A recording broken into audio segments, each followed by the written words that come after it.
Today I'm interviewing Olga. We have an hour until we move into our B&B, so we found a nice cafe, we've had a coffee, and this is how you occupy yourself. I guess so. This is the first time though. Let's be cool. Yes. Clear. Yeah. Well, back in '87 I interviewed you. Did you? But you didn't film it, did you? No. Yeah, I remember that. I did record some memories. True, I have some. Yeah. We're in the town of Benitez on the island of Corfu, and it gets better almost by the day. Yeah, it's beautiful. Plus we met some lovely people from Britain today who have moved here a couple years ago, and they were sort of reflecting the friendly, positive. Everything grows here. Lovely so. people. Yeah. What I wanted to ask you, Olga, is why did you start doing handstands? Yeah, well, that's kind of a long story. You have the time. I've always wanted to do handstands as a kid, but growing up in the Caribbean, there was no facility, no teaching, no gymnastics available, so I never learned it. And it's something I've always wanted to do. So my father could do handstands. He could actually walk on his hands, and he would do that quite a bit in the Caribbean also when he was younger. And it just always fascinated me. Now, just before, about a year before my father died, we had a conversation, we visited, and he said he was sorry he never learned to press up into a handstand. And I said, Papa, you could do so much already. It was just a matter of training for you. I'm sure you would have gotten it. Just, you train on something and then eventually you get it.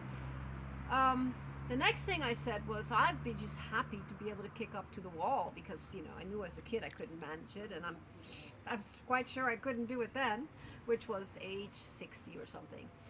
And then we ended up in lockdown in India, and these programs came up online from Karin Dimitrovova, and one was a preparatory program for your core strengthening, and it was the first step for me to handstands. So I bought that program, did it, felt pretty strong, started doing arm balances, and then slowly, actually I bought another program, Aligned, which is a handstand program, and I started working on that. And it took about 2 months of training and all kinds of fun to kick up to the wall. What do you mean by fun? Well, you remember, I couldn't do it, so then you have to find cheats, ways that you can get on your hands and ways that maybe you can kick up to the wall. So I would kick up off of something higher. And I remember you had a Coca-Cola crate turned upside down. Exactly. And I was scared because I have actually long arms, and so my head is far off the ground, and I would just visually make that less far by putting cushions up to my face, and that way I'd trick myself and get up. Anyway, 8 weeks later, I had a start on handstands, and we're 2 years in at this point, and my longest hold off of the wall is 37 seconds, which is kind of good. I'm a decent balancer. I'm just not real good at kicking up, and I'm still afraid to get off the wall, meaning I'm always in front of a wall, even though the space might be this far. I always have it there as a safety, as a security, as a net to catch me so far, and I'm trying to get to the point where I can just do a handstand anywhere without walls, without any tools. Is it a question of skill or confidence? It's confidence. It is skill, because that's always happening, but it's also confidence, and confidence, in my opinion, has to be based on something. So if you're always falling, where is your confidence? Yes, I'm working on overcoming my fear and pushing the limit in a safe way. That's where we are today with the handstands.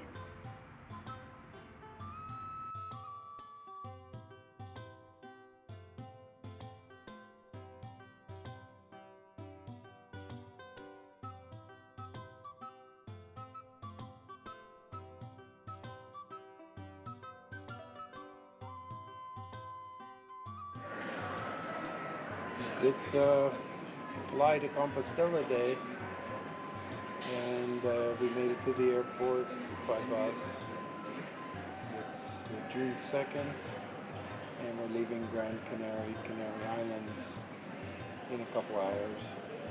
It's a beautiful day. It's been beautiful. Just reflecting on the truly pleasant journey that we've had.